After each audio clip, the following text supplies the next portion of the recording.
Meus amigos e minhas amigas, bem-vindos ao canal do Instituto de Economia da UFRJ.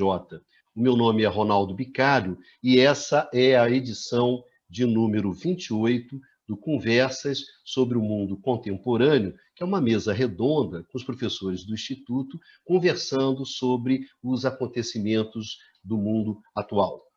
O tema dessa 28ª edição, do Conversas, a primeira edição de 2021, é exatamente o que está acontecendo nos Estados Unidos. Você teve a invasão do Capitólio, você teve 5 mortes, você teve nota dos comandantes militares apoiando a posse do Biden, você tem uma tensão muito grande sobre o que vai acontecer no dia da posse, enfim, um tremendo barraco acontecendo no nosso valoroso irmão do Norte. Então, um barraco muito parecido com aqueles que acontecem aqui abaixo do Equador. Então, a nossa discussão de hoje, nesse Conversa, vai ser exatamente sobre o barraco americano. E para ter essa discussão, nós temos aqui a nossa mesa tradicional, em primeiro lugar, começando como sempre, Baixãozinho, com o nosso grande decano, professor Luiz Carlos Delorme Prado. Tudo bem, Pradinho? Tudo bom. É um prazer estar aqui no início desse novo ano, 2021. Promete muita coisa. Não sei se boa, mas promete muita coisa. Essa é uma outra discussão, né? O que promete 2021?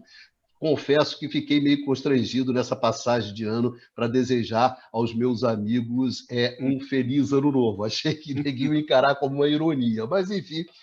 Valeu, Pradinho. Bom, Eduardo Bachan, tudo bem, Bachanzinho? Nosso tricolor, tudo feliz bem. da vida, o Fluminense deu uma beliscada no Flamengo, não é isso? Então, você começou bem o ano, não é isso? Olha, a última vez que olhei, Bicalho, já estamos perdendo do Corinthians, tá? Então, tá jogando agora. Já que nós estamos falando sobre Estados Unidos, deve ser o Destino Manifesto, sabe como é? Pode ser, para não se empolgar muito, né? Para não se empolgar. Começar bom saudando os amigos, né, aqui do nosso grupo e também nossos ouvintes, né?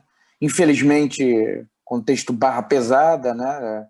Muitas mortes aqui no Brasil e mundo afora, né? Mas seguimos na luta, né? Exatamente, aquela escolha, né? Em Rio de Jacaré, como é que é? Em Rio de Piranha, Jacaré, nada de Costa, né? Porque atualmente o neguinho tá latindo para economizar cachorro, cara. Não tá mole, a vida tá difícil. O nosso valoroso Numa Mazati, tudo bem, Numa? Preparado para mais um ano aí de conversas? Tudo bom, Bicalho, sim. Pronto a conversar. Acho que teremos, de novo, muitos assuntos. Tá certo, tá. Vamos ver, vamos nessa. Muito bem. Eduardo Costa Pinto, nosso grande Eduardo. E aí, Eduardo? Vamos lá para mais um ano de conversas, não é isso? Vamos lá para mais um ano de conversas. Feliz 2021 para todos nós e que continuamos nessa luta tentando interpretar esse mundo que parece cada vez mais de cabeça para baixo. Pois bem, senhores. Não vai citar Belchior de novo, não, né? Não vai, né? Não, Baixa, isso foi no Diários da Crise. Não, foi no nosso, no fechamento. Foi no nosso. Estou confundindo. Baixa, a cada programa é uma nova citação, Baixa. Não pode repetir, Baixa. Ele já trouxe outra. Para de dar spoiler. Olha só, o Baixa dando spoiler, Dudu, é mole? É muito media training. É muito media training. Vamos lá, senhores, vamos trabalhar. Lembrando, pessoal, que vocês encontram esse programa também no formato de podcast no canal IE/UFRJ. Se vocês procurarem esse podcast, qualquer dessas plataformas, né, de podcast, vocês encontram.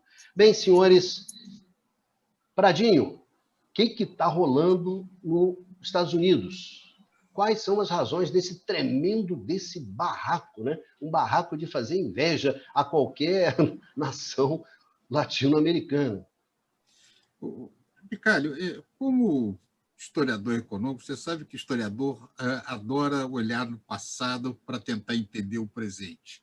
Então, se nós olharmos os Estados Unidos desde o fim da Guerra Civil Americana, a Guerra Civil Americana foi entre 1861 e 1865. Então, depois da Guerra Civil, você teve muitas disputas políticas internas, teve movimentos de massa contra a corrupção política, chamada Era Progressiva, contra o álcool, o período da Lei Seca, teve disputas em torno da entrada nas guerras mundiais, mas, ao longo desse período, o Congresso americano nunca tinha sido invadida. E, em muito poucas ocasiões, diferente do que acontecia aqui na América Latina, mas em muito poucas ocasiões houve séria ameaça à ordem política do país. Há poucas exceções a essa situação. Eu acho que vale a pena chamar a atenção em dois momentos.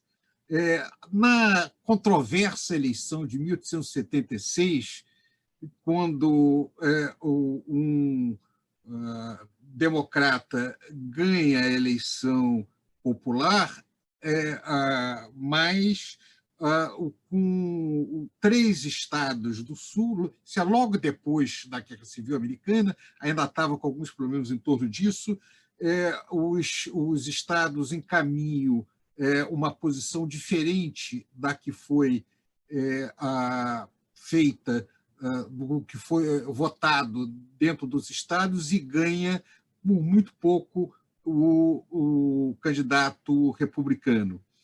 Isso seria um momento onde alegava-se que a eleição tinha sido forjada. É um momento importante também, porque é onde o Sul retorna com toda uma legislação de restrição dos direitos dos afrodescendentes dos Estados Unidos. E outro momento é nas vésperas da entrada dos Estados Unidos à Segunda Guerra Mundial, onde figuras da indústria, com algumas figuras da liderança públicas nos Estados Unidos, resistiam, eram simpáticos, né, aos nazistas, e resistiam à aproximação do Roosevelt pelo lado pelo lado ocidental. Então, só para citar que duas figuras muito importantes, Henry Ford ganha uma das maiores premiações, uma medalha dos nazistas, do Hitler. E Charles Lindbergh, o grande herói da aviação norte-americana, era um admirador dos nazistas e foi condecorado também por Göring. Inclusive, há uma obra de literatura muito importante do Philip Roth, chamado A Plot Against America, que é um livro, que é um trabalho de ficção, mas usa esse momento histórico para discutir o alegado movimento contra o isolacionismo americano e, portanto, de simpatia dos nazistas ao longo desse período. Então, fora esses momentos históricos, poucas das vezes, efetivamente,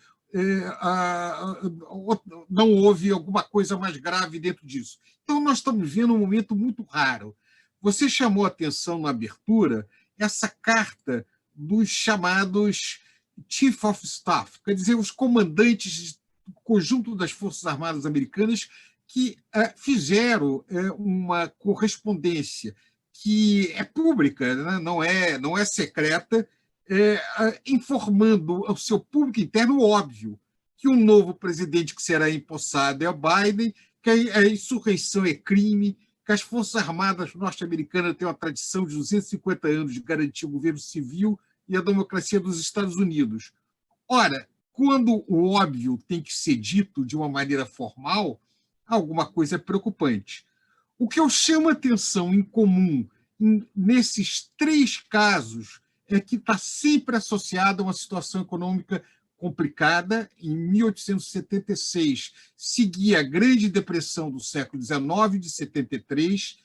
1939 e 40, os Estados Unidos tinham passado pela Grande Depressão. É um momento de grande divisão entre esquerda e direita, entre a ascensão do nazismo ao longo desse período. E, no momento atual, nós também temos que chamar a atenção para a grave crise econômica. Não é uma crise momentânea da Covid, mas a crise que leva que grandes setores da sociedade americana tenham o seu padrão de vida estagnado desde os final dos anos 80, ao longo de um longo período histórico, com uma distribuição de renda que se caracteriza como a pior entre os países industriais avançados. Então, qual é o vínculo entre essa situação, a economia americana, a distribuição de renda nos Estados Unidos e a crise política não pode ser desprezada? Acho que é isso para começar, vamos seguir. Eduardo Bachan, Bachanzinho, o que está rolando nos Estados Unidos? Como é que explica essa confusão danada? Abre seu microfone, Bachanzinho. Nas democracias maduras, consolidadas, né, podem existir disputas pesadas, podem existir animosidades entre os principais grupos políticos, mas existe um limite para essas disputas, né? Existe um respeito às regras do jogo, um respeito às instituições, né? Esse é um traço fundamental das democracias maduras, democracias consolidadas.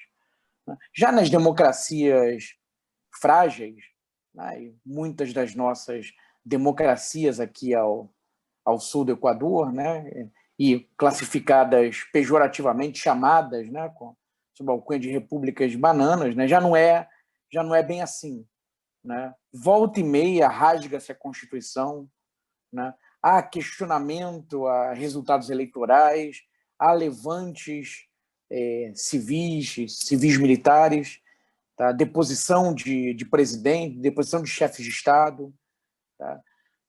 Poderes que excedem as suas atribuições.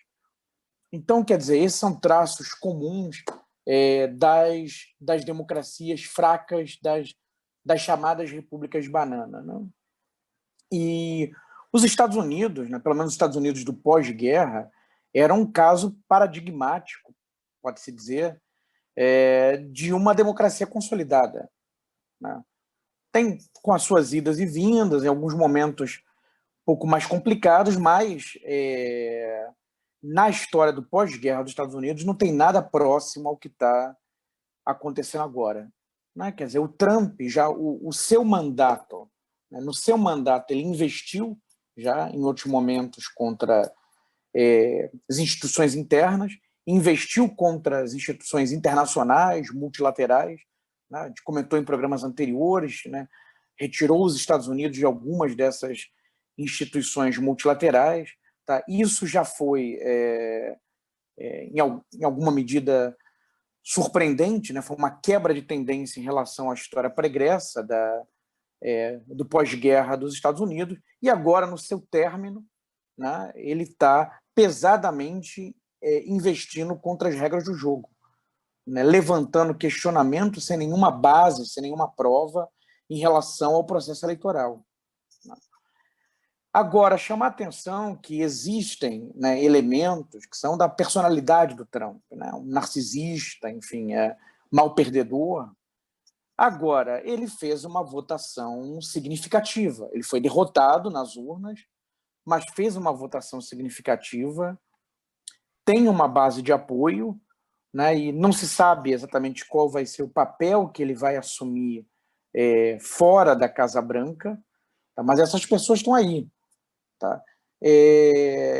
Então, pode-se ter um trumpismo sem Trump, né? E aí surgirem, inclusive, outras lideranças, talvez mais radicais, né? Porque, na verdade, o Trump tem um forte elemento de oportunismo, né? Achar que o Trump acredita na grande maioria das teses dos seus apoiadores é uma ilusão, né? Ele, inclusive, era ligado historicamente ao Partido Democrata nos anos 90, tá? Não era nem republicano. Então, quer dizer, tem aí uma massa, né, que se sente, para além das teorias de conspiração, né, que aí é um capítulo à parte, a gente vai poder discutir, tá, mas que se sente deixada de lado, tá, e essas pessoas querem, enfim, esperam respostas. E não apenas elas, eleitores do Biden também esperam respostas. Aí isso passa tudo por questões econômicas, sociais, tá? As pessoas precisam de políticas que as protejam, enfim, que as favoreçam. Então, quer dizer, é um caldo muito complicado, né? É um momento em que as instituições democráticas dos Estados Unidos foram colocadas à prova, tá? Mas a transição responderam, em princípio, bem, tá? Mas o jogo segue, né? Mesmo sem o Trump. Tá? Então, acho que para começo de conversa eu levantaria chamaria atenção para esses elementos.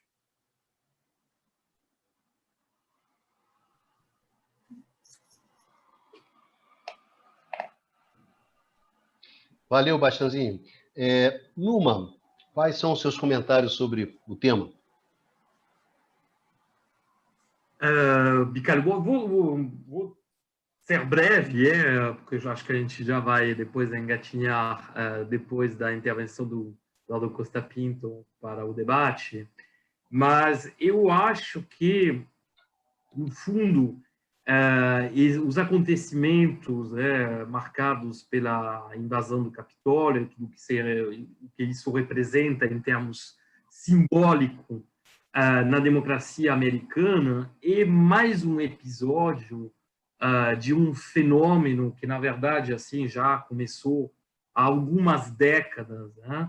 E que aí é alimentado por várias fontes. Eu acho que a gente vai provavelmente voltar nesse ponto, né?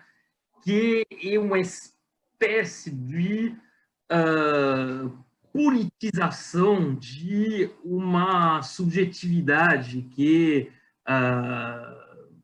assim, cujo espaço é cada vez maior dentro de uma parte da população americana, ou seja, o sentimento que tem uma parte da população branca americana, dessa população, ia dizer WASP, mas não é necessariamente protestante, mas que estaria despossuída, que estariam tirando dela uma parte da sua identidade, que sua identidade seria ameaça por uma sociedade que, hoje em dia, nos Estados Unidos, é cada vez mais multicultural, e isso age tanto na questão, tem uma dimensão racial, tem uma dimensão de gênero também, porque é um movimento essencialmente liderado por homens, mesmo se tem participação de mulheres, mas a gente viu claramente que os invasores do Capitólio eram essencialmente homens, e, no fundo, o que a gente vê através desse evento e mais uma etapa desse movimento que não é novo. Tá? Inclusive, é interessante observar que nas últimas 3 décadas, você teve mais vítimas nos Estados Unidos de atos terroristas perpetrados por, vamos dizer, fundamentalistas brancos, desses defensores de uma supremacia branca de extrema direita, do que, por exemplo, o terrorismo islâmico. Então, a gente está falando de bom, todos têm em mente o episódio do atentado contra o prédio federal em Oklahoma City, e que fez mais de 100 mortos, todos têm como imagem, mais recentemente, em Las Vegas também, esse atirador, assim, também defensores de teses de extrema-direita, também supremacista branco, que matou mais de 100 pessoas. Assim. Então, na verdade, é algo que acontece há muito tempo. Porque a grande diferença com o Trump é que o Trump dá uma legitimidade institucional, pelo menos uma aparência de legitimidade institucional a esse movimento. E de uma certa forma, simbolicamente, que esses grupos tenham tido a ousadia e, no final das contas, a possibilidade de invadir um dos lugares essenciais da democracia americana sem grandes problemas, isso é muito simbólico. Tá? Porque muitas discussões, depois a gente vai poder falar sobre isso, tem muita controvérsia hoje em dia, tem recente, agora, né, quanto à atitude das forças de segurança. Provavelmente, se os manifestantes, os invasores, né, tivessem defendido outras bandeiras, por exemplo, se eles tivessem sido associados a os radicals, ou seja, a esquerda, a extrema-esquerda americana, se eles tivessem defendido bandeiras assim, contra o racismo, contra a segregação que ainda impera nesse país, imagino que a invasão, primeiro, provavelmente não teria acontecido, e imagino também que o balanço em termos de vida seria extremamente superior, né, ao que foi. Tá? Então, eu acho que, assim, tem muitos elementos que a gente vai poder discutir no programa, mas eu acho que, no fundo, é mais algo que se insere num processo. Tá? Com isso que eu gostaria de iniciar a conversa. Valeu, Numa. Dudu, que barraco é esse? Que Dudu, barraco é esse? Que barraco é esse? Quem imaginava, né? E simbolicamente ainda um bisão ainda fazendo a volta do tradicionalismo norte-americano. Mas, assim, eu vou pegar essa última palavra que o Numa trouxe como processo e vou trazer essa discussão do que é a democracia. Porque muitas vezes, e uma parte, inclusive, do pessoal do âmbito da discussão, até da ciência política, trabalha muitas vezes a democracia como fim em si mesmo e não como processo. A democracia representativa, para ela ter legitimidade, você tem que ter alternância, você tem que ter melhoras sociais, porque o fenômeno da democracia, no sentido da democracia de massa, é claro que lá no século XIX para o XX já tinha as primeiras votações e tudo, mas a democracia de massa ela ganha estofo e força, principalmente quando você tem legitimidade econômica nesse processo, a democracia econômica. Né? Ou seja, é quando, a partir de 45, nessa discussão da democracia de massa, você vai incorporando parcialmente os trabalhadores nesse processo e as políticas econômicas e as políticas públicas, elas vão sendo legitimadas, porque você tem uma certa melhora distributiva. Então, acho que esse é o primeiro ponto, pensar a democracia enquanto processo, e processo tem a ver com alternância de poder, porque a democracia não pode ser vista apenas com a questão formal. A ideia é apenas uma cabeça, um voto é representação, e isso significa democracia. Essa é a dimensão formal da democracia. A democracia, enquanto processo, ela tem que ser vista também como alternância de poder, e mais do que essa alternância de poder. Capacidade estatal e desses representantes de legitimar, de trazer representação mínima para esse conjunto da sociedade. Acho que o Numa trouxe um ponto, e também o Prado e o Baixo, mas acho que trouxe um ponto que tem a ver com o avanço dessa extrema-direita, o Prado também já leitor, mas essa extrema-direita norte-americana que é marcada, e a gente já comentou isso aqui, você não tem um grupo específico, você tem um conjunto dos grupos mais diversos, da supremacia branca, e vários outros, do pessoal mais radical na questão evangélica, ou seja, tem um radicalismo no sentido dessa extrema-direita, e que, na verdade, aí acho que a crise da democracia norte-americana tem uma dimensão econômica que boa parte dos cientistas políticos não colocam no debate. Colocam quase sempre na figura do Trump ou na fake news. Isso, na minha visão, é claro que esses elementos afetam o processo, as escolhas, mas eu acho que tem uma coisa de olhar o eleitor como aquela coisa assim, o cara é um broco, o cara é um ignorante, ele está votando porque está sendo enganado pelo Trump. Né? Eu acho esse um discurso perigosíssimo na análise, porque isso passa a ser a ideia de muito mais do seguinte, olha, aquela população está sendo enganada pelo Trump e ela está votando no Trump porque o Trump está usando a fake news e mentindo para essa população. Né? E eu não estou dizendo que o Trump não minta, não use fake news, ele faz isso tudo. Mas tem uma parte da população que recebe essa informação, essa transmissão, e em parte concorda, mas concorda por quê? Porque as condições materiais de vida estão piorando. Isso que o Dom falou. O que você vê hoje, né, na invasão do Capitólio, e o que você olha em termos da piora das condições de vida ao longo do que a gente já apresentou aqui em vários programas, nos anos 80, depois nos anos 90, e depois dos anos 2000 nos Estados Unidos, e depois da crise é bom sempre lembrar, depois da crise de 2008, a diferença ainda piorou, porque os ricos conseguiram manter a sua riqueza pela questão da garantia do preço dos ativos financeiros, enquanto a população ficou ainda mais pobre. E aí, o que acontece?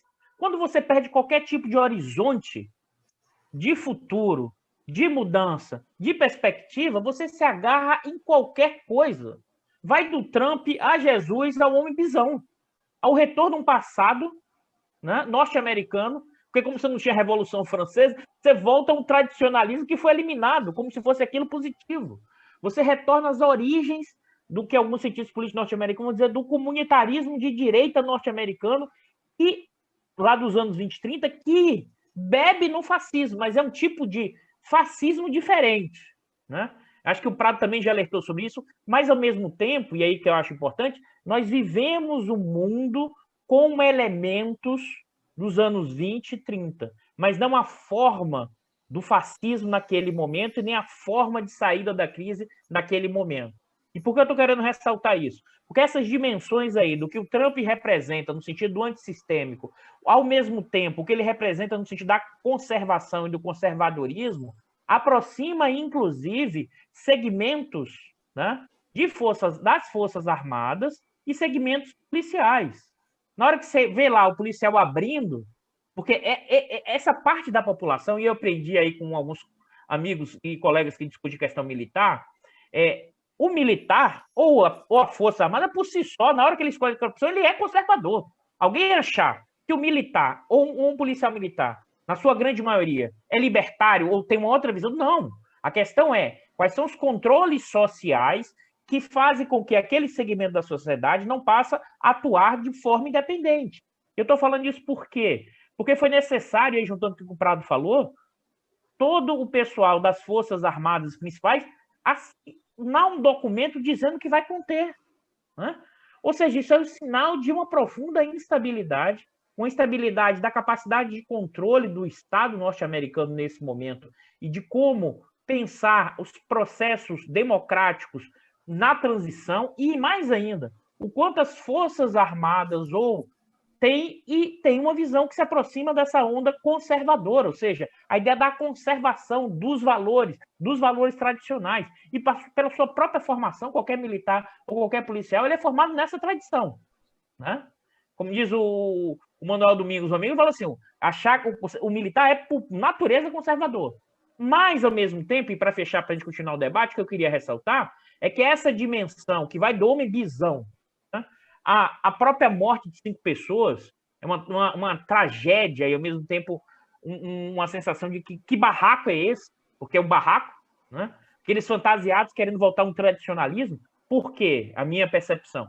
O modo de vida norte-americano, que era fundamental, aquilo que o Gramsci vai chamar do americanismo ou do fordismo, que era fundamental da capacidade de criar condições, né, para que parte desses segmentos trabalhadores fosse incorporado ao processo de desenvolvimento industrial do capitalismo, ele está completamente desestruturado nos Estados Unidos.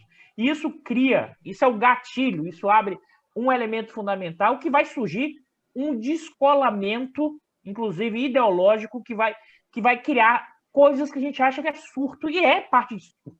Mas tem uma base econômica material que está associado à brutal concentração de renda, uma piora contínua ao longo dos últimos 30 anos nos Estados Unidos, que se agrava com a crise de 2008 e agora se agrava muito mais. Por isso que o Capitólio não é apenas um evento pontual, como o Numa falou, é um processo do que está desestruturando a própria democracia e tensionando a sociedade norte-americana. Agora, eu queria fazer um comentário. Bom, é isso, né? Quer dizer, movimentos extremistas não são exatamente uma novidade, né? A Ku Klux Klan, né, atuante durante todo o século XX, né? Agora, esses grupos nunca tiveram esse nível de ousadia, né? E por que, na realidade, aí, concordando com vocês, essas pessoas, né, se sentem ameaçadas, né? Elas sentem que há uma invasão, né? Talvez não conseguissem verbalizar exatamente pelo que elas se sentem ameaçadas, né? Mas, enfim, no fundo é essa questão dos seus valores, ou o modo de vida americano, tá? Ainda que a visão deles está impregnada de preconceitos, né? Mas esses grupos se sentem sob invasão, e a dimensão material é uma dimensão muito importante também, não é só simbólica, né? Eu queria fazer algumas observações aí também, pegando um pouco essa linha. Tem 2 pontos que nós temos que chamar a atenção, que a democracia, ela depende, como o Dudu já falou, isso é muito importante, para ela estar segura, ou de alguma maneira ela ter sustentabilidade, de determinadas condições econômicas, da existência de uma distribuição de renda razoável, determinado padrão de emprego, de crescimento econômico, que, de alguma maneira, dê legitimidade a esse sistema. E também da relação entre o poder de vários segmentos privados do big business e o próprio Estado democrático. Eu queria chamar a atenção para vocês de um fenômeno que é extremamente preocupante dentro dessa crise, que é o papel das grandes empresas tecnológicas, que está sendo visto, de certa maneira, como uma coisa benevolente, mas é extremamente preocupante. Só para chamar a atenção. Bem, todo mundo sabe que o Facebook cortou o acesso do presidente dos Estados Unidos às suas notícias. Outras empresas também fizeram isso. Recentemente, agora, o YouTube disse que está retirando conteúdo posto pelos apoiadores do Trump. O Google suspendeu propagandas políticas. O Twitter suspendeu mais de 70 mil contas de grupos de extrema-direita e de partidários do QAnon. Tudo isso foi realizado porque a sociedade americana começou a outorgar ou considerar que os grandes trusts, as grandes corporações deveriam assumir a responsabilidade de impedir a insurreição pública ou comportamentos irresponsáveis. O problema, e tem algumas coisas ainda curiosas. O site de reservas, o Airbnb, bloqueou reservas em Washington por ocasião da posse do novo governo e assim por diante. Ou seja, de uma hora para outra, essas empresas privadas começam a ter um papel gigantesco em definir quem fala e quem não fala. Bem, agora você pode dizer a participação deles parece que está contribuindo para a estabilidade dos Estados Unidos, é uma participação benevolente. Isso é hoje. E amanhã, o que será? Será que um Estado tão forte como os Estados Unidos vai abrir mão de definir quem pode falar ou não pode falar para a sociedade americana? Isso é extremamente grave. Nós estamos vendo um desenho quase distópico de um poder desmensurado de grandes organizações, desse novo fenômeno que é a economia de plataforma, que precisa ser compreendido e tem que haver, não apenas sob o ponto de vista dos Estados nacionais, mas também na esfera internacional, algum protocolo de controle do que pode e que não pode, e que autoriza a fazer o quê. Portanto, o que nós estamos vendo é a ponta do iceberg da complexidade da crise que nós estamos vivendo, que eu concordo integralmente com a interpretação do Costa Pinto, do que isso não pode ser visto apenas como uma excentricidade de alguns populistas de direita. É mais grave. Na verdade, foi a incapacidade da grande experiência neoliberal a partir dos anos 70 de incluir o conjunto da sociedade. Tanto na Europa como nos Estados Unidos, para não falar na América Latina, os problemas sociais vêm se agravando em graus diferentes, muito menos na Europa, mais nos Estados Unidos em comparação com a Europa e de forma dramática no nosso pedaço de mundo. Mas as explicações para as saídas um pouco desencontradas para essa crise de utopias que nós estamos vivendo não têm sido debatidas com profundidade. E essa pseudo-saída de outorgar para grandes organizações o direito de fazer política pública numa coisa tão sensível como a expressão popular, como a expressão pública, mesmo quando tem razão, deve ser visto com muita cautela e desconfiança.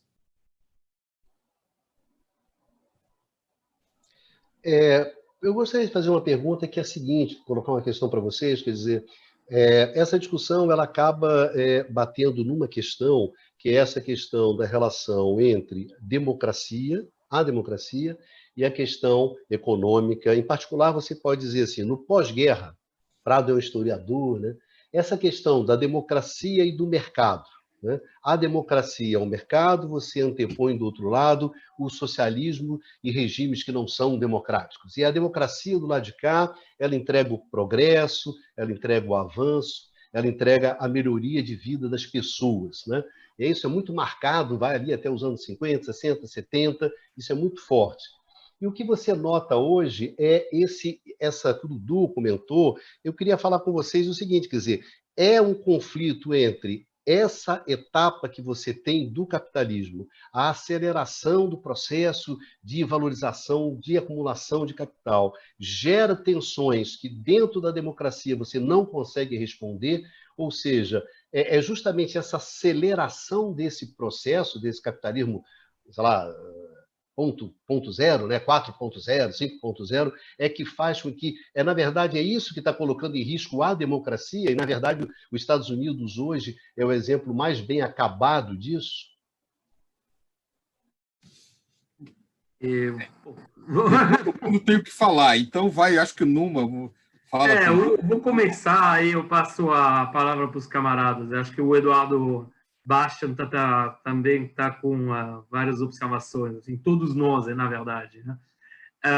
Bom, é um tema, na verdade, que foi introduzido hoje pelo Eduardo Costa Pinto, e que é uma questão justamente dessas evoluções, grandes evoluções da economia americana nas últimas décadas, particularmente depois da adoção das políticas neoliberais que marcou a chegada ao poder do Reagan, né?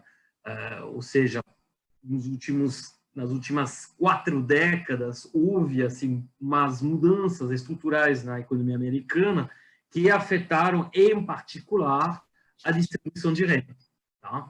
E que foram marcadas por vamos dizer, uma polarização cada vez maior da sociedade em termos de distribuição de renda e de distribuição da riqueza. Nesse sentido, vários episódios, vários elementos se juntam. Então, obviamente, a gente tem uma sociedade assim, onde a gente tem uma economia americana onde muitas atividades industriais tradicionais foram relocalizadas em outros países, que seja no país vizinho, no México ou na Ásia. Então, houve um recuo muito forte do emprego industrial.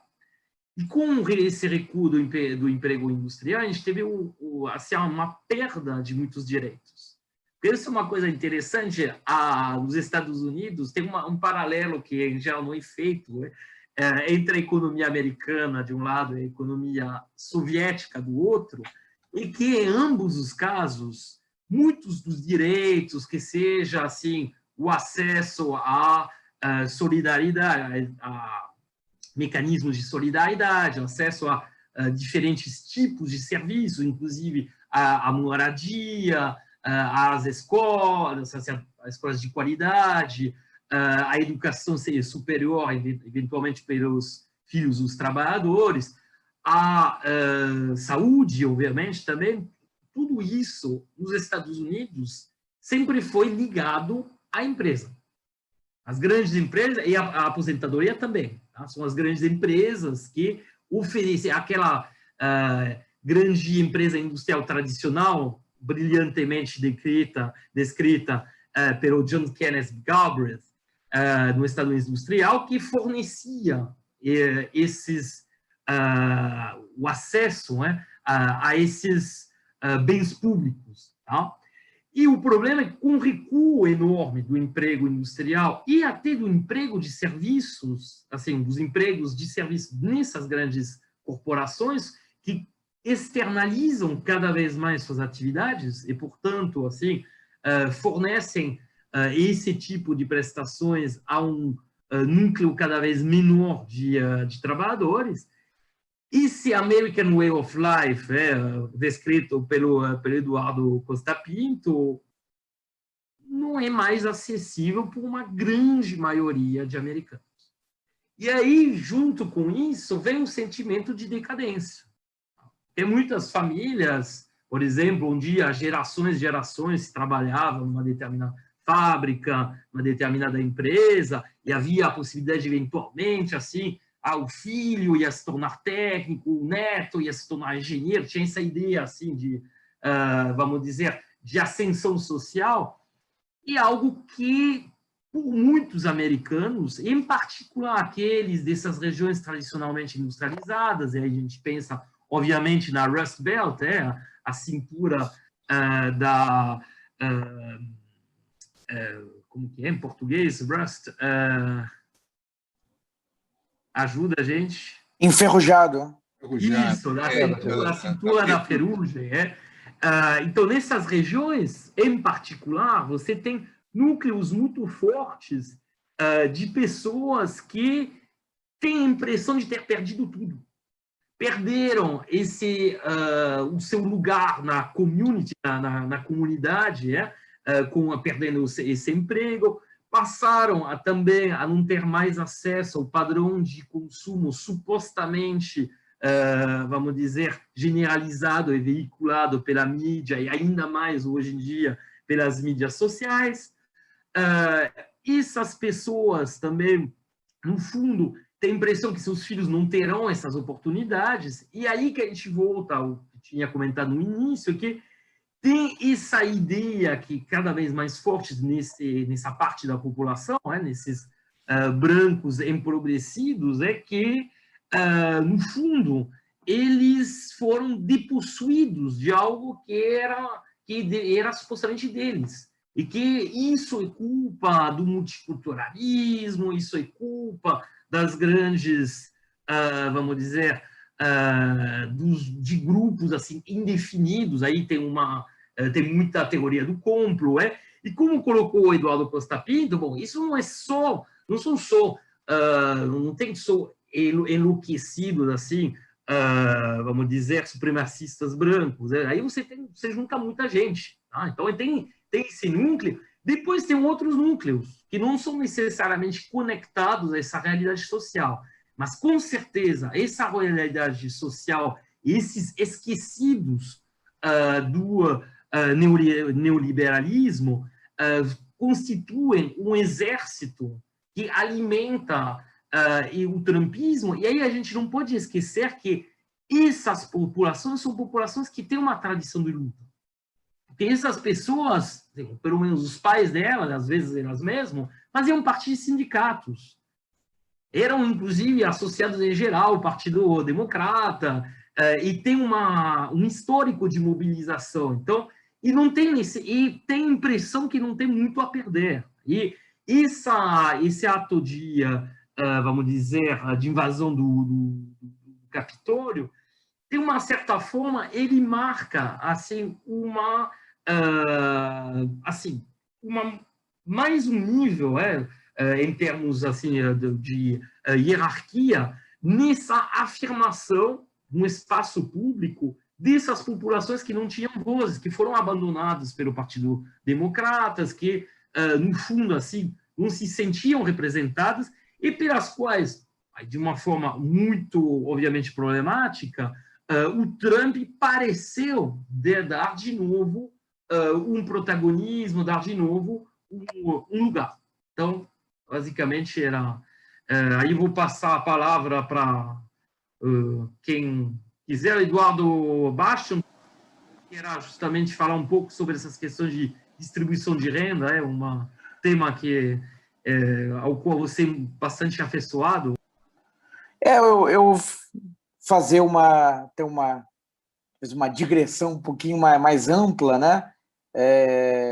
Que, bom, no fundo, né? E a pergunta do Bicalho, né? Sobre democracia e mercado, democracia e capitalismo, né? Acho que existe uma certa ilusão e uma narrativa, né? De que essas coisas sempre caminharam juntas. Na verdade, não é bem assim. Né? E, na verdade, havia, a gente olhar historicamente, né, uma desconfiança, vamos colocar de uma maneira mais simplista, de grupos à esquerda e à direita, e pensadores de esquerda ou de direita, né, ou liberais, socialistas, conservadores, em relação às possibilidades da democracia. Né? De um lado, do lado mais conservador, por exemplo, o medo, né, da ascensão das massas, né, das massas ignaras, etc., pouco educadas, né, aí falando de Ortega y Gasset, né, dessa invasão que poderia ser, dando espaço para as massas, ou mesmo um pensador liberal como Stuart Mill, que tinha um certo medo, né, da maioria, né, da maioria asfixia, de um eventual poder asfixiante da maioria, né? E, por outro lado, vamos pensar do outro lado, na realidade, vamos dizer, do lado de correntes marxistas, uma eventual desconfiança, né, das possibilidades de transformação pela via democrática, né? Que na sociedade burguesa, aí o Dudu, que é um conhecedor dessa temática, pode desenvolver melhor, até eventualmente fazer alguma eventual correção, né, se tiver alguma imprecisão no que eu estou falando. Mas, pelo menos de algumas correntes, uma desconfiança de que, se numa ordem burguesa, né, pela via democrática, seria possível promover grandes transformações na sociedade.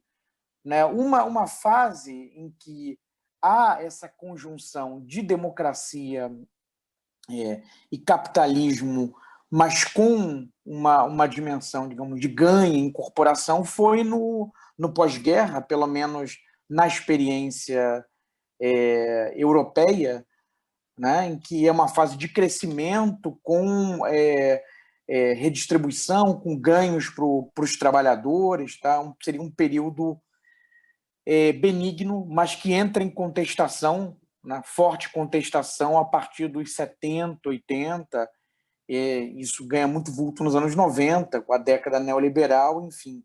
E há questões a serem resolvidas, né? Quer dizer, do ponto de vista desse momento histórico, há características, como Numa descreveu, da questão da grande empresa, a ascensão dos países asiáticos, então todo um rebalanceamento da economia mundial que vem no bojo desse processo.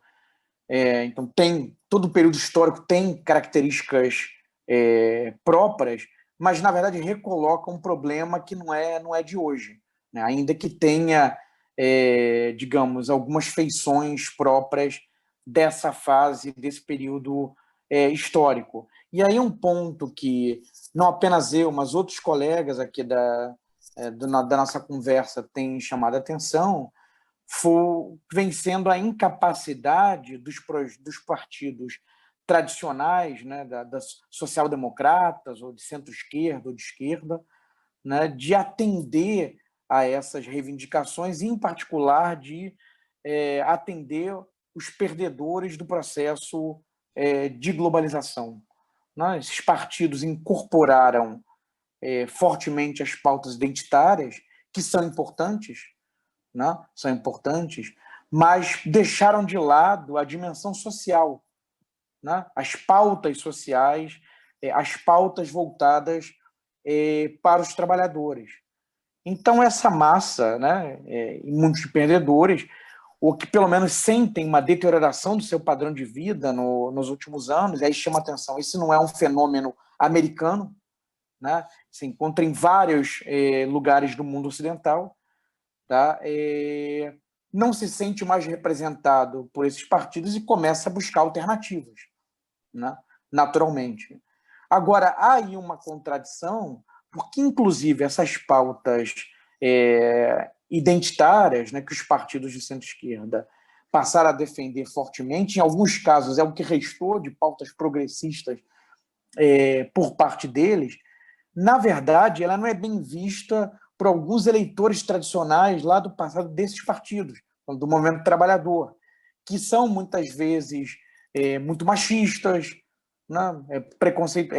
Às vezes racistas, quer dizer, então, mais ainda, eles se sentem não representados por esses partidos. Aí, como é que você concilia, né, reconcilia essas pautas identitárias com as pautas sociais para atrair de volta esse tipo de eleitor, né, para tirá-lo dos braços da extrema-direita, como tem acontecido nos últimos anos, é um dos desafios do tempo presente, né?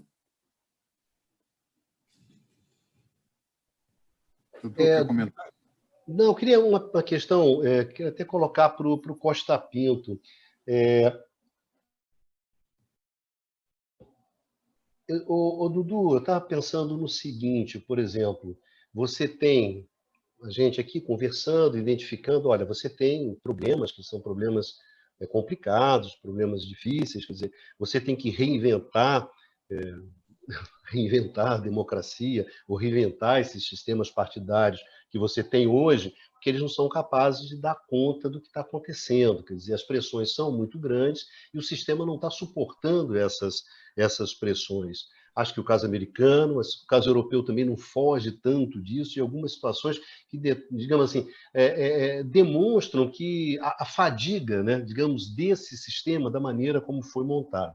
Mas, no entanto, Dudu, eu estava pensando assim, quando você surge com alguma proposta um pouco mais alternativa, por exemplo, ou Sanders, né, dentro do Partido Democrata, ou Corbyn dentro do Partido Trabalhista. E até hoje eu estava vendo um detalhe simples, que eu estava lendo uma notícia do El País, falando sobre o setor de energia, a eletricidade está ficando cara na Espanha. Então, o Podemos, né, que faz parte da coligação, propôs, olha só, o Numa, quer dizer, a renacionalização, quer dizer, a estatização da Endesa.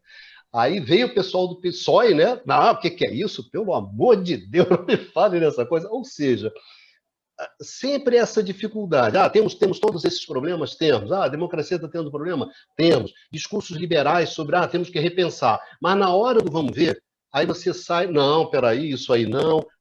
Dudu, é isso que eu ia perguntar para o Costa Pinto, quer dizer, não se vê no horizonte medidas que sejam concretas de efetivamente enfrentar esse problema, né? de ter mudanças concretas que atendam ou que procurem incorporar esses que ficaram os grandes perdedores, que vai ficando um número cada vez maior, cada vez maior, cada vez menor.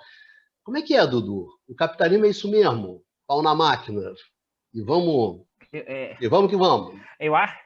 Vamos lá, se a gente olhar o tempo histórico do nascimento do capitalismo, e é claro que vão ter diferenças de quanto você determina o início, vai ter gente que vai ser no século XV, outros vão colocar no século XVI ou XVII, mas ao longo da história do capitalismo é pau na máquina.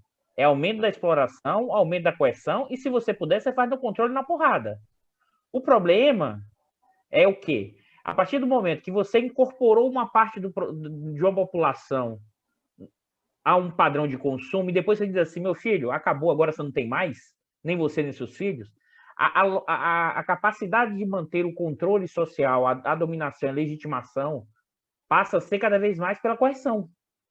Porque necessariamente, e aí eu queria ressaltar isso, pelo menos na minha interpretação, eu separo o tempo inteiro o que é a cena política, ou seja, a arena do sistema partidário, o que isso é a representação e que são as práticas políticas. As práticas políticas associadas ao quê? O que comanda o processo, né? Ou seja, são as frações de classe, ou seja, são os interesses dos capitalistas e como eles projetam os seus interesses na arena política. Se alguém acha que um parlamentar é isento plenamente, isso é a visão, na minha perspectiva, a visão romantizada do que é a ideia de política, do que é a ideia de poder. Claro que não é uma ligação direta, claro que não é uma ligação direta, claro que a representação não é aquele indivíduo ali, é um capitalista, mas tem uma representação que se dá por várias dimensões de controle. Não é apenas o balcão, não é apenas o pagamento de financiamento de campanha, isso é também um elemento. Mas também tem a questão ideológica. Aquele indivíduo ali começa a pensar de uma forma liberal, ele acha que a solução para resolver os problemas é aumentar as reformas. Isso vale aqui, mas isso vale lá, só que, claro, com elementos diferentes. Então, nesse sentido, no sentido da cena política, eu acho muito difícil você girar, porque você vai ter que fazer um enfrentamento importante, né, estrutural, reconfigurando a lógica do capitalismo. E se você olhar, as reconfigurações e mudanças só aconteceram depois de muito... A gente está falando, pessoal, pós-45, né, só foi configurado de 29, crise, uma guerra, né, o pau quebrando, o Holocausto, né? Observe o tamanho da encrenca que os capitalistas, dado que é o poder de Estado, configurou um novo... Mais, esqueci ainda, do comunismo real, da Revolução Russa. Ou seja, depois disso tudo, os caras falaram assim, olha, tá lá, vamos lá, mediado pelo Estado, a gente dá um pedacinho no dedo para não perder a mão. Mas nesse momento não tem nenhum elemento político forte capaz de os caras dizerem assim, olha, agora eu vou mudar. Não, o que os caras no máximo estão falando, sabe o que é? É a migalha.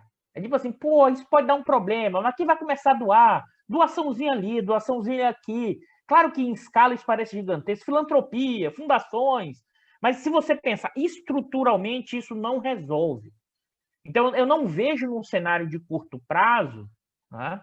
Não é aí para sair, não é a figura do Trump, e isso gera isso que o Noma falou, o Prado Baixo, isso gera desde trabalhadores que não suportam mais a situação porque estão sendo explorados de um elemento gigantesco, e qual a explicação que ele tem? Ele não vai fazer esse debate que ele está fazendo, ele vai fazer, olha, é o cara que roubou meu emprego, o mexicano, ou é esse pessoal, agora eu estou ferrado, ainda vem com essa história de movimento LGBT, e meu filho está sendo convencido pelas mentes a se converter nesse processo. Então, os giros dessas dimensões que o Noma alertou, novamente eu vou voltar, tem um gatilho central que é econômico e não vejo, num cenário curto, uma capacidade estatal hoje, nesse momento, né, em quem se apoiar para gerar uma profunda mudança. Porque não adianta, para mim o Estado ele tem que ter alguns segmentos importantes da sociedade para apoiá-lo, para ele fazer mudanças estruturais. Se você pensar no caso brasileiro aqui, o Vargas, lá nos anos 30, ele girou no Brasil, ele tinha uma parte das oligarquias e ele tinha uma parte do exército. Você não gira sozinho a partir apenas de uma vontade. Então, eu não vejo no cenário curto, porque se você olha o que o Biden está colocando agora, os caras que estão lá os ministros, mas são os ministros equivalentes aos cargos de ministério, todos vinculados ao grande negócio. E aí, para fechar, Prado, que você trouxe um ponto da questão das empresas de alta tecnologia, que eu queria reforçar, eu acho que não é uma coisa nova não, Prado, porque, na verdade, tem uma imbricação, tem uma conexão entre o público e o privado, entre as grandes empresas de tecnologia e o Departamento de Defesa. Eu estava lendo o livro do Wikileaks, o Assange, né? Comentário assim, tem a porta giratória entre os caras da defesa norte-americana e os caras das grandes empresas de tecnologia é impressionante. Os caras saem daquela área e vão para o departamento e vão para as grandes empresas. Saem das grandes empresas e vão para o departamento. Tem uma relação aí que é mais do que apenas, e é por isso talvez o não controle, sabe, Prado? Porque, na verdade, tem uma influência muito forte, inclusive, nessas interações entre essas frações de classe, no sentido das grandes empresas, e parte de uma burocracia estatal que gira de um lado para o outro. E é bom lembrar que essas empresas de tecnologia foram e são fundamentais instrumentos de guerra híbrida. Eu desconfio que é o que aconteceu. Os caras aplicaram isso para o mundo e aí resolveram fazer a brincadeira entre os inimigos deles, politicamente, internamente. Isso dá um caos gigantesco. Aqui é uma hipótese que não tem como comprovar, mas é uma coisa para se pensar. Eles passaram o instrumento que eles usaram para fora a usar para dentro, nas disputas entre os interesses das frações e aí do jogo político norte-americano. Isso é um elemento que a gente tem que pensar na questão, inclusive, tecnológica, dessa imbricação muito forte. Aposta giratória. Primeiro fração de classe 2021. Mas deixa eu entrar aqui. O Dudu levantou pontos. Introduziu o cartão amarelo aqui. O baixo vai ser com 2 cartões amarelos. Você vai cuidar da Joaninha. O Prado, só uma questão. Não, Prado, só uma questão. Nós já temos 1 hora de programa, quer dizer, a gente tem que encaminhar o final. Então, eu gostaria que você, não que você faça as suas considerações finais, mas só que fosse breve no seu comentário esse agora. Tudo bem, eu posso até colocar isso caminhando aí para considerações finais. Só pegar um ponto. Primeiro, chamar a atenção, Dudu, com essa questão do chamado das portas giratórias.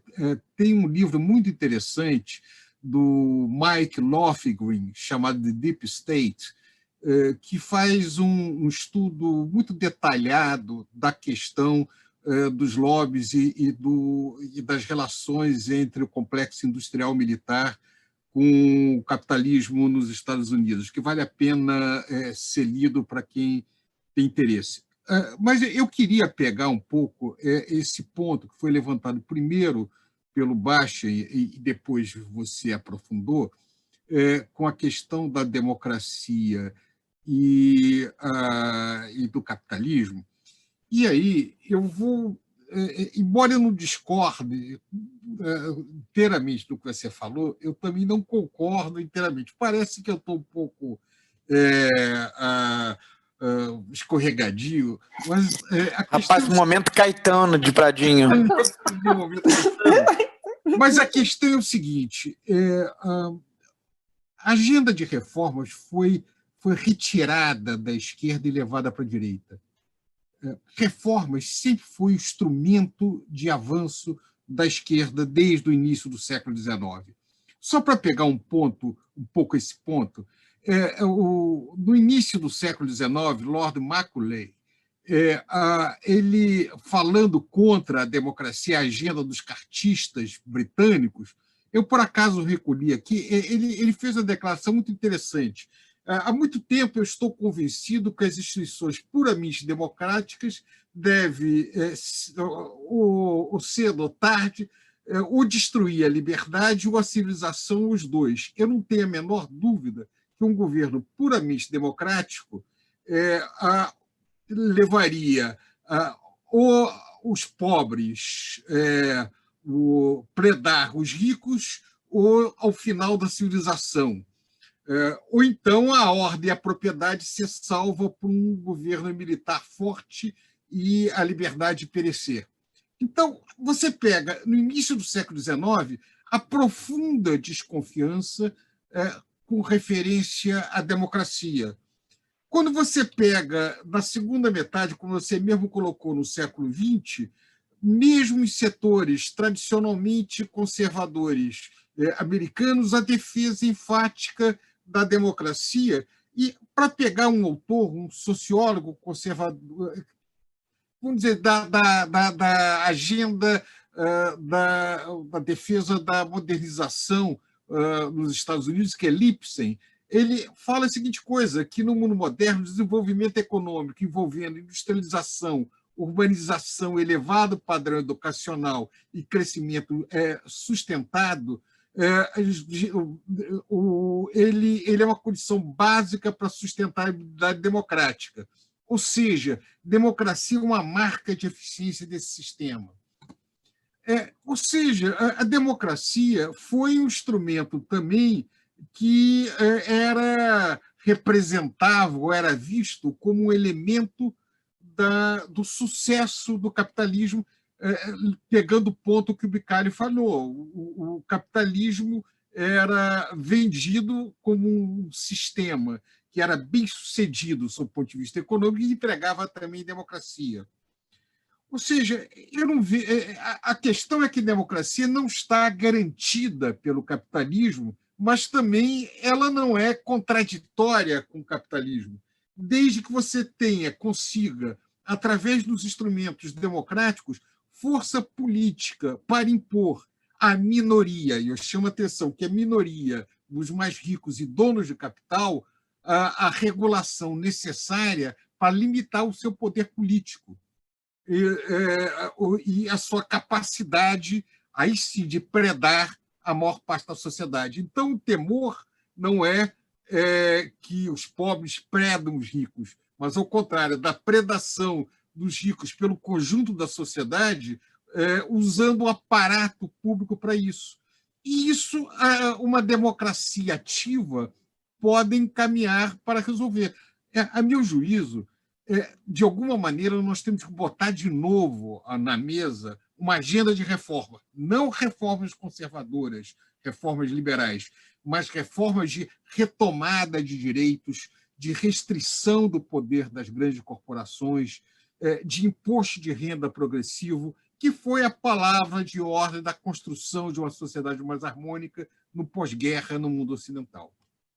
Um pouco de provocação, mas eu acho que aí pega duas agendas possíveis. Eu estou me colocando como um velho reformista, dizendo, olha, já que a revolução, a meu juízo, tal como ela imaginava, está afastada, o caminho que nós temos é uma agenda de reformas progressistas, de reformas para que se opõem às reformas conservadoras que estão na mesa atualmente. Uma coisa, agora eu quero ver octógono acadêmico.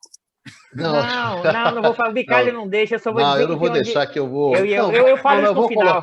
Eu falo no final. Olha só, nós já estamos aqui encaminhando para o final. Inclusive, deixa eu falar um negócio. Deixa eu falar primeiro do Prado, porque como eu vou citá-lo, ele pode me responder para depois me acusar que eu vou falar por último, tá, Bicalho? Não, o Bicalho sempre deixa Não, vou deixar o Dudu falar. Não deixa debater com ele. Ele impede o debate democrático aqui. Não, porque o Bicalho é parça do Dudu. Rolou ciúminho, Bicalho. Rolou ciúminho, Bicalho. Segundo cartão amarelo pro Bate, rolou ciúminho. A vida do âncora, a vida do âncora é difícil. Tem que ouvir uma dessa. É o bola nossa, né? Não é, Bate? A bola de quem é nossa? A frase famosa do juiz, não é? Na verdade, eu tô forçando o segundo cartão que eu quero ficar no chinelinho.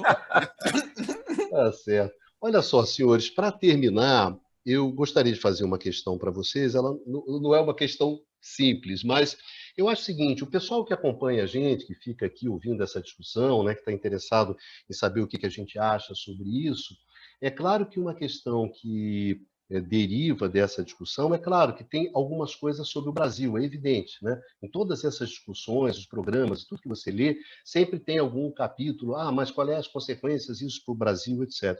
Eu não queria fazer para vocês, digamos, aquela questão óbvia, né, que diz que a discussão gira em torno do Bolsonaro, do Trump, da relação entre o Bolsonaro, a referência. Eu queria uma questão mais, digamos assim, um pouco mais profunda, mais de acordo com o que está sendo discutido aqui, que é o seguinte: essa questão de que esse momento do capitalismo, esse momento dessa configuração econômica que você tem hoje, de interesses e tudo mais, ela coloca a democracia, ameaça a democracia. Eu acho que não seria nenhum absurdo se a gente colocasse isso, que esse é um tema recorrente que se discute hoje no mundo.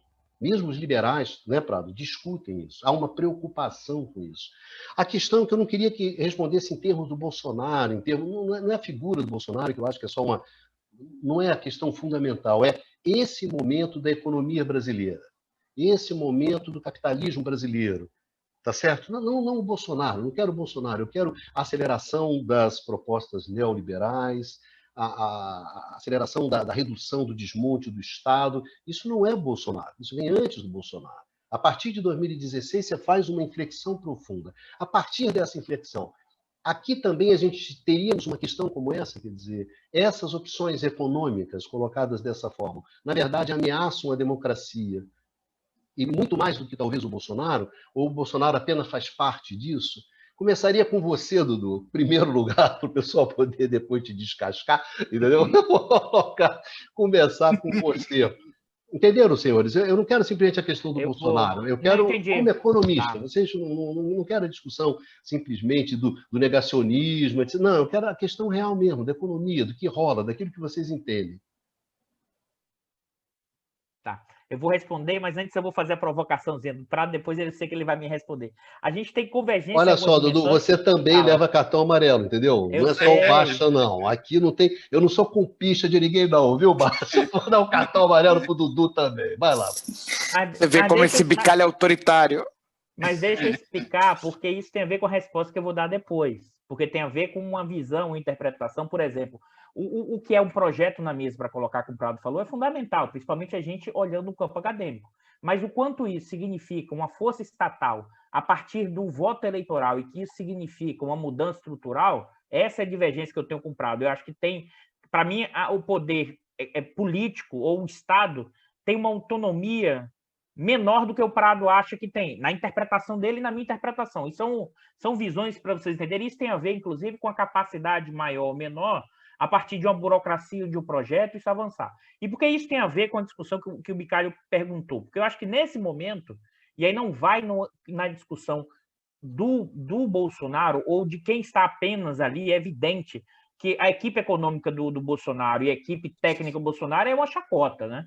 Assim, eu não vou citar nomes, mas assim, tem uma coleção de gente que vai do Ministério da Economia, a órgãos específicos do Ministério da Economia, ao dia D da hora H, que assim, não tem nem como, virou piada mesmo nacional. Então, assim, tem um problema das escolhas, tem uma configuração do que é o próprio Bolsonaro, mas aqui eu queria ressaltar para fazer a pergunta do Bicalho. Nesse momento, o que está em jogo é uma profunda estratégia de uma mudança dessas frações do bloco no poder do capitalismo brasileiro, e aí é fácil identificar.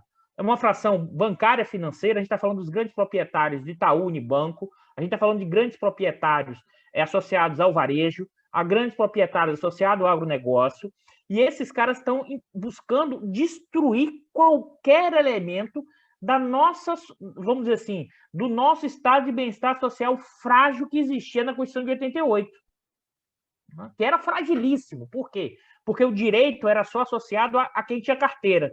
Como na sociedade brasileira o emprego formal sempre foi muito baixo, mesmo depois da Constituição de 88, e só cresceu em 2020, né? Então você destrói isso. Além de tudo, no auge desse momento, você está tentando o quê? Pilhar, saquear o Estado, abrir novos espaços de valorização. Já foram privatizados, vendidos ativos, isso não se discute. Entre janeiro de 2019 e fevereiro de 2020, a gente está falando em 1 ano e 2 meses do governo Bolsonaro, 134 bilhões de ativos o governo federal vendeu. Tá? Isso, que vai da Petrobras a carteiras de ações do BNDES, são ativos que o Estado vendeu. Isso abre novos espaços de acumulação. E dado esse problema, Bicalho, eu acho que isso é um fenômeno que é mundial e é brasileiro, né? Como você perde a legitimidade, ou seja, o processo de acumulação não consegue incorporar uma parte expressiva, então você vai perdendo a legitimidade da democracia, das instituições. E qual é o mecanismo quando a legitimidade, ou seja, a hegemonia é reduzida? É coação. Claro que isso é em graus, isso não acontece amanhã, de uma hora para outra, mas o que a gente está vivendo é, como você vai perdendo a capacidade do capitalismo ter hegemonia, observe que é contraditório isso aqui que eu vou falar, eu já falei isso outras vezes, eu repeti. O modelo neoliberal, enquanto gestão da distribuição da riqueza, ele está em crise. Mas a ideologia neoliberal na cabeça de boa parte da população nunca esteve tão forte, né? Ou seja, você tenta sair da crise gerada pela lógica distributiva do neoliberalismo a partir de uma saída individualizante do efeito Coringa. Olha que negócio contraditório, né? E, ao mesmo tempo, Bicalho, eu acho sim que, no caso brasileiro, há risco à democracia, como há hoje o risco à democracia em vários espaços nacionais. O exemplo do Capitólio é simbólico disso. É claro que lá, com instituições mais fortes, segurou, mas para o pessoal das Forças Armadas botar, escrever aquilo, é porque tem uma coisa estranha rodando, né? E mais ainda, porque, dada a configuração da estrutura capitalista hoje, né, a forma de controlar essa massa é coerção. Ou você incorpora e significa mudar completamente a estrutura de renda e de propriedade. Olha que nem estou falando de propriedade, mas só de renda os caras resistem, porque eles enxergam hoje as frações de classe, o bloco no poder, quer seja aqui, ou quer seja norte-americano, ou, num grau talvez não, mas também o europeu, qualquer mudança no sentido social-democrata que mude a distribuição da renda, não estou falando nem de propriedade, é considerado bolchevique, é considerado extrema esquerda, é considerado revolucionário. Então, para conter isso, há sim o perigo da democracia, mas não como aquele livro clássico, O Risco da Democracia, que eu esqueci agora do autor, no sentido político norte-americano, que coloca a questão da fake news, a questão do populismo. Isso é tautológico. Os caras dizem assim, olha, a democracia, o problema é que tem uma polaridade. Mas já que tem a polaridade, é por isso que gera a polaridade. No limite é isso. A fake news e a polaridade. A polaridade gera o problema da democracia. Mas como é que resolve a polaridade? A polaridade vem da onde e por quê? Né? Ou seja, se você, para fechar, eu acho que a gente está vivendo, nesse sentido, uma crise orgânica, no sentido do Gramsci, que está associada ao quê? A incapacidade de legitimidade política, ideológica, de manter uma ordem estabelecida, que o próprio Gramsci vai deixar claro que, no caso norte-americano, com a questão do Fordismo e de uma nova relação de produção, foi possível estruturar. E que hoje você está em crise, que é a crise de legitimidade da própria ordem capitalista, que passa por uma lógica democrática. Ou seja, a coerção, a própria democracia está em risco por esses elementos da estrutura e da dinâmica do capitalismo. Valeu, Dudu. Obrigado pela sua participação nesse programa, né? Nos vemos na próxima vez, na próxima semana. Numan, eu sei que sempre quando eu peço para você essas comparações, você fala assim, Vicari, uma coisa, outra coisa é outra coisa. Estados Unidos é uma coisa, Brasil é outra coisa. Mas vai lá, Numan, faz um esforço. Quebra o galho desse seu amigo aqui. Faz um esforço intelectual aí, pô. Tá. Bom, obviamente, aí eu vou... Pô, você me cortou até da minha fala. Isso foi desleal. Não. Eu acho que depois de um ano, não. Depois de um ano. Cartão amarelo também. O Numa ainda está aí. Eu estava até me questionando se o Numa ainda estava aí. Como é que é cartão amarelo para o âncora também, né? Mas, Numa, olha só. Depois de um ano te marcando, né, Baixãozinho? Um ano marcando o cara, você já sabe mais ou menos se o cara vai jogar bola. Mas você vê como é que tá a desordem, né, ô Bicalho? Até o cara vai dar um cartão amarelo pro âncora. Uma ilustração dessa perda vamos dizer assim, de pontos de referência, né? Bom, se a gente for pensar no caso do Brasil, de facto, as situações são diferentes, né? Mas o que a gente poderia dizer é que, do ponto de vista socioeconômico, a gente vê também o neoliberalismo no Brasil, como foi o caso nos Estados Unidos, teve um impacto muito grande na organização social, na questão da distribuição de renda, só que com oscilações. A gente pode dizer que, no caso do Brasil, teve, não chegaria a dizer uma interrupção, mas pelo menos uma parêntese, assim, correspondendo ao período da década de 2000 até meados da década de 2010, início da década de 2010, durante o qual, uma espécie de parêntese, a gente teve, pelo menos assim, alguns elementos característicos do neoliberalismo que foram, vamos dizer, que recuaram, né? E, nesse sentido, não é um processo contínuo, ao contrário do que a gente pode ter observado no caso dos Estados Unidos.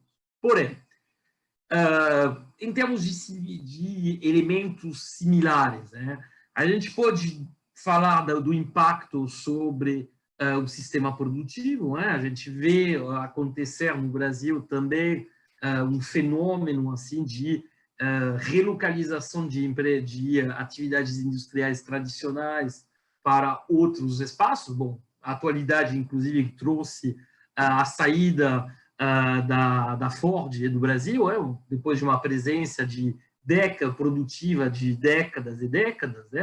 Lá também você vai perder... o que você está tendo no Brasil é e aí isso no período mais... como eu falei, com uma certa descontinuidade, de um pouco mais de uma década, mas você está tendo uma perda de qualidade de emprego para determinadas categorias. Tá? Ou seja, entre aspas, a aristocracia industrial que existia nos Estados Unidos, existia também no Brasil.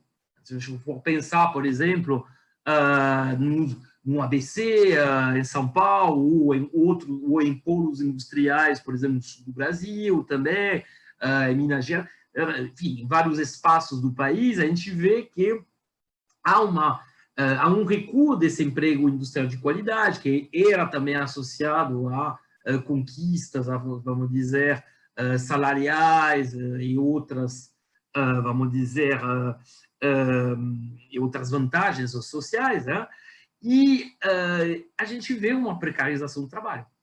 Tá? O que a gente observa aqui é uma precarização cada vez maior do mercado do trabalho, com uma espécie de uberização, não gosto muito desse termo, porque no fundo é muito preciso, mas a gente vê, então, o recuo desses direitos sociais que tinham sido parcialmente reconquistados na década de 2000, mas que voltaram a ser abandonados, entre aspas, no período mais recente.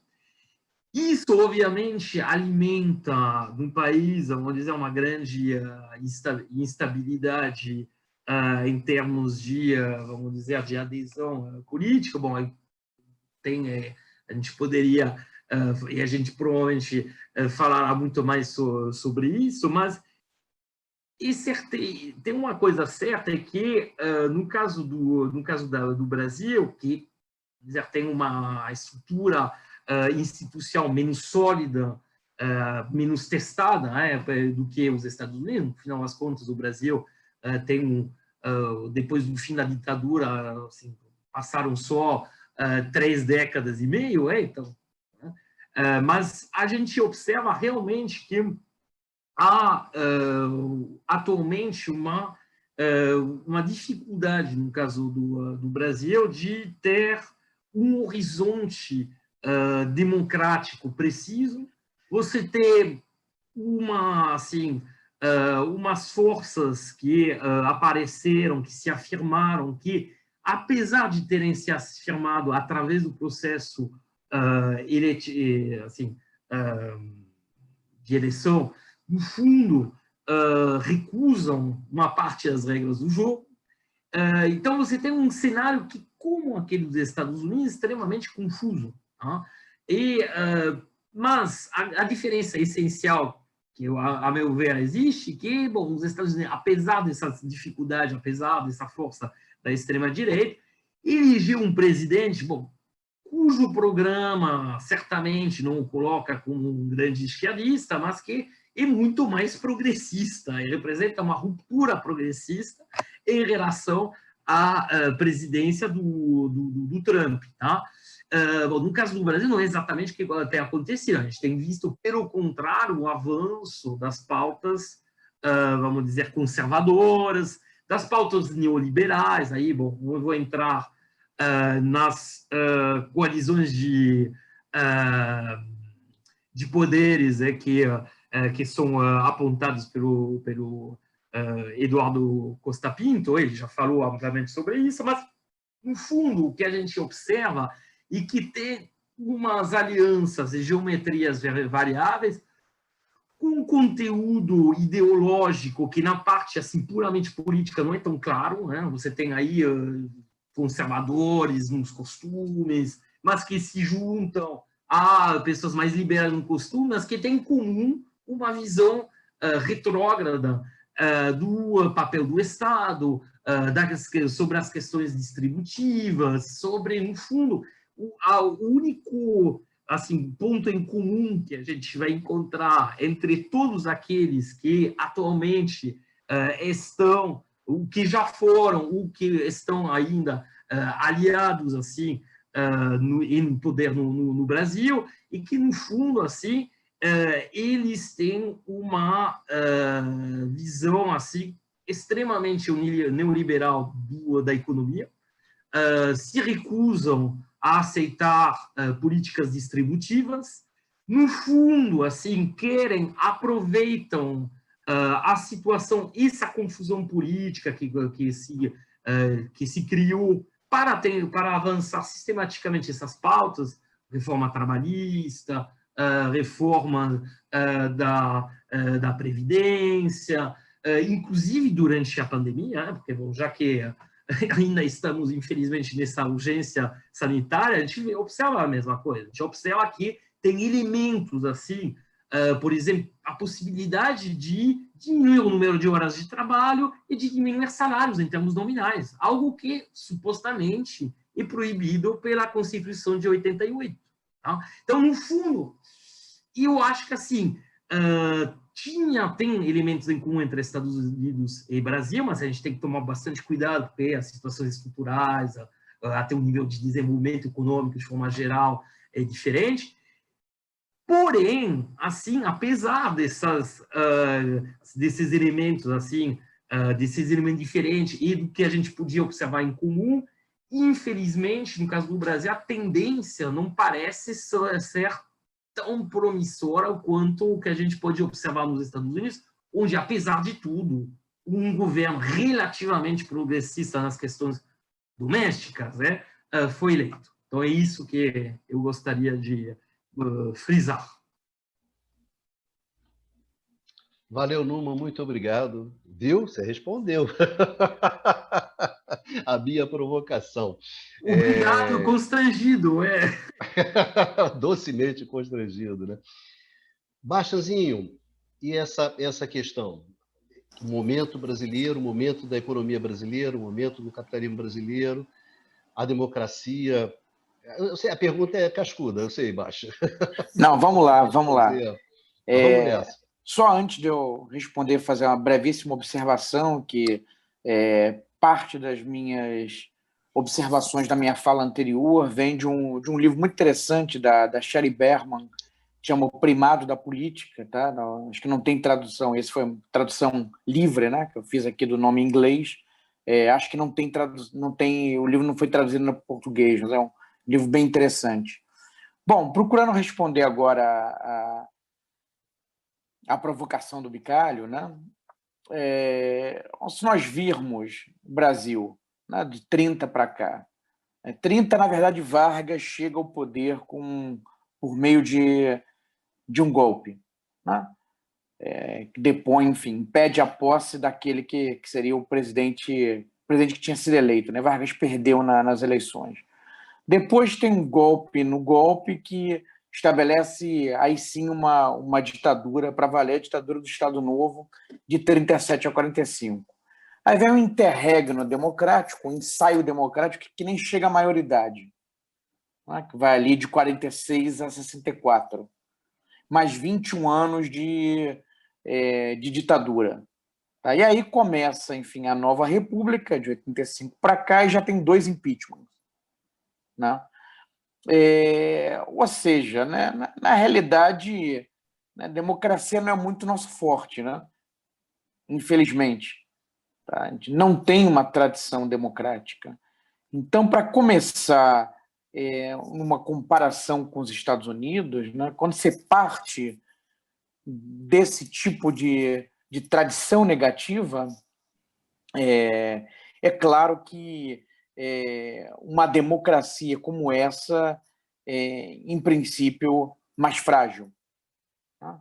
Mais frágil, né? Com todo esse histórico. Inclusive, o episódio recente de impeachment, né? Mostra um pouco isso.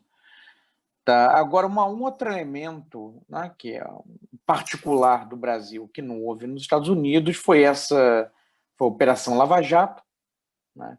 Por um lado, os escândalos de corrupção, né, que envolveram os grandes partidos e provocou um desgaste, né, dos partidos tradicionais aos olhos da opinião pública, né?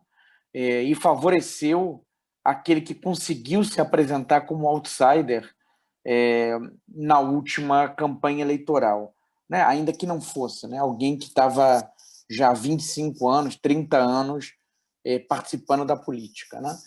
E nesse processo, na verdade, com uma série de excessos também por parte do judiciário, né, que parte daquilo que a gente comentou anteriormente, né, de poderes excedendo as suas atribuições, né, ou escapando das suas atribuições, né, o que não é, em princípio, algo muito... então, mostra algum desequilíbrio, né, desse experimento, dessa experiência democrática, né? Bom, então, quer dizer, é uma democracia muito frágil, né, a democracia brasileira, muito frágil. O atual presidente, né, tem conseguido algo que chama atenção, e acho que Dudu tem falado um pouco sobre isso lá no seu programa, né, do Diário da Crise, é que, por um lado, ele agrada a turma, por usar inclusive a terminologia dele, né, do andar de cima, né, passando reformas, né, a bolsa está bombando, né, a rapaziada lá no mercado está ganhando bônus camarada, né, um bônus bacana, está satisfeita, tá, na verdade, passando reformas, reforma da Previdência, reforma trabalhista, na verdade, é um processo que vem de antes, né, vem desde o governo anterior que ascendeu com o impeachment. E, por outro lado, não está perdendo apoio na base, né? O pessoal mais modesto, né? Do andar de baixo para valer, né? Agora, no contexto da pandemia, possivelmente pelos auxílios, né? Que inclusive não era o que o governo queria dar, né? Queria dar muito menos. Tá? Fica uma questão para esse biênio, né? Esse biênio final. Bom, você tem que entregar alguma coisa para esse pessoal, né? Tem que entregar pessoal e possivelmente essa base, com o pessoal mais humilde, essa base pode sofrer uma forte erosão, né? Na ausência de políticas sociais, né? Que contemple, que atenda essa população. Agora, há pontos de interrogação acerca da próxima eleição, né? Como é que seria encarada, né, a vitória de um partido, de um grupo que viesse, por um lado, com um projeto de desenvolvimento, um projeto de país que colocasse um freio nessas reformas e privatizações, nesse bumba meu boi que tem acontecido, né, e também com um elemento social, né, tivesse com um projeto de ruptura com esse modelo que vem sendo seguido nos últimos 5 anos, né? Que tipo de reação que você teria por parte das elites e de outros grupos com essa perspectiva, né? Então é um ponto de interrogação. Então... Valeu, Basta. Obrigado pela sua participação. Pradinho, você viu que deixou você por último para ter a palavra final. Não, mas no momento eu não tenho nada a discordar daqueles que falaram antes de mim. Eu queria pontuar algumas coisas. Primeiro, lembrando, nós temos um público que parte dele é razoavelmente jovem. E, quando olha o Brasil atual, não tem uma clareza de perspectiva histórica. O Brasil foi até os anos 80, até 1980, entre 30 e 80, um dos países que tiveram o crescimento mais rápido no mundo. Nos anos 20, o Brasil era uma grande fazenda, um país de uma população pequena, num território gigantesco, produtor de produtos primários para exportação, fundamentalmente café, um pouco de açúcar, borracha já tinha acabado, mate lá no sul, e alguns produtos minerais, e se transforma nos anos 80, em 1980, num dos principais países industriais entre os países em desenvolvimento, uma mudança radical. Esta mudança, muito bem sucedida, no entanto, tinha problemas graves. Ela não foi acompanhada de uma política de distribuição de renda, ela foi feita com concentração de renda, com estrutura de propriedade muito desigual, com uma série de problemas no decorrer disso daí. A grande agenda do Brasil, quando você pega no longo prazo, é uma agenda de modernização. Aliás, se nós pegarmos alguns dos nossos autores clássicos, muito influenciados na época pela o Weber, como, por exemplo, Sérgio Buarque de Holanda, que escreve em 1936, Faoro, que escreve na década de 50, os pontos é que, sem um processo de modernização, você não conseguiria criar uma sociedade contemporânea, você não conseguiria consolidar a democracia no país. Bem, se nós pegarmos essa agenda de modernização do Brasil, ela não tem só uma. Ela tinha uma agenda progressista que passava, por exemplo, na década de 60, por reformas de base, que foi derrotada no governo militar, que passou a ter uma agenda de modernização conservadora. Foram as reformas conservadoras no modelo militar, mas também promovendo o crescimento econômico. Agora, na democracia, embora você tenha conseguido, em 86, uma Constituição social-democrata, teve também uma agenda de reformas modernizantes neoliberais. Observe que o neoliberalismo nunca foi assim muito... ele via a democracia, mas com alguma desconfiança na periferia.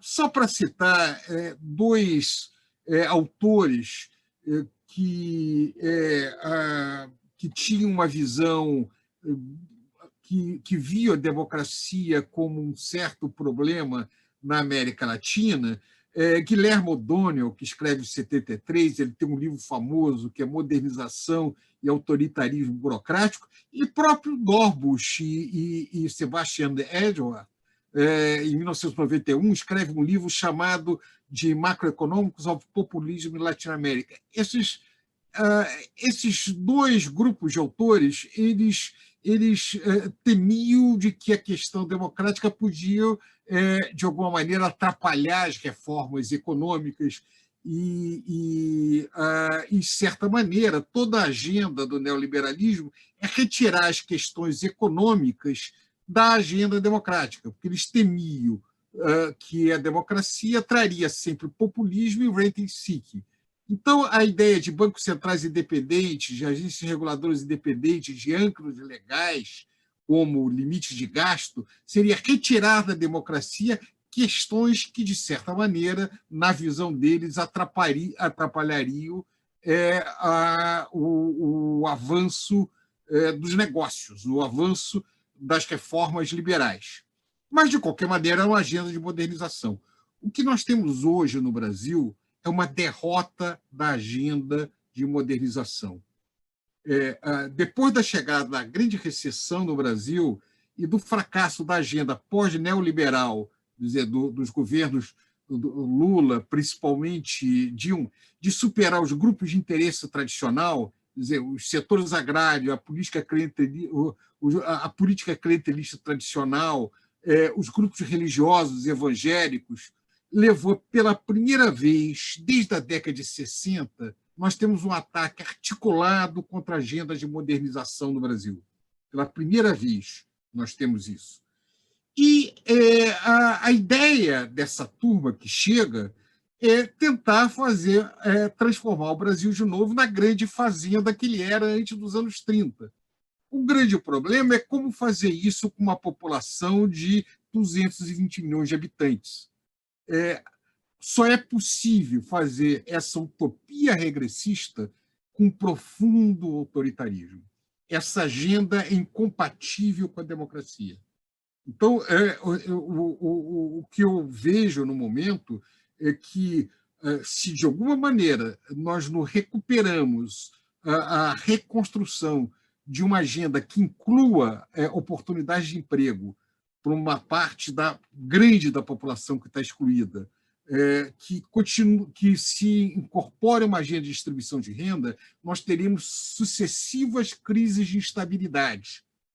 E, portanto, não adianta dizer que é contra a extrema-direita do Brasil e defender uma agenda que não é sustentável com a ordem democrática do Brasil. Eu acho que é um grande dilema de setores que politicamente não se apresentam como tão radicais e obscurantistas quanto as que vêm aparecendo, vêm se manifestando agora, mas, ao mesmo tempo, não tem uma agenda econômica que não se consolida sem um arremedo de democracia ou sem o repúdio da democracia. Então, esse impasse vai ter que ser resolvido no Brasil daqui por diante.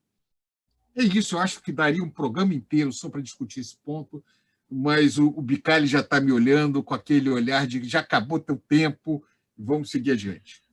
Não, Prado, muito obrigado pelos seus comentários. Também para o Bachan, para o Numa e também para o Costa Pinto, né, que encararam essa última pergunta, né, uma última pergunta meio cascuda, meio difícil, mas eu acho que é importante para o pessoal que acompanhou todo esse debate sobre os Estados Unidos, né, e sempre tem essa questão, achei que a gente tinha que dar uma satisfação para o pessoal que acompanha a gente, né, como é que a gente está vendo essa relação. Então, queria agradecer muito a vocês quatro, queria agradecer muito aos nossos amigos e às nossas amigas, né, que nos acompanham aqui no Conversa sobre o Mundo Contemporâneo. E, enfim, meus amigos, minhas amigas, muito obrigado. Se cuidem e nós nos vemos aqui no canal do Instituto de Economia da UFRJ, nesse que é o Conversas sobre o Mundo Contemporâneo. Até a próxima.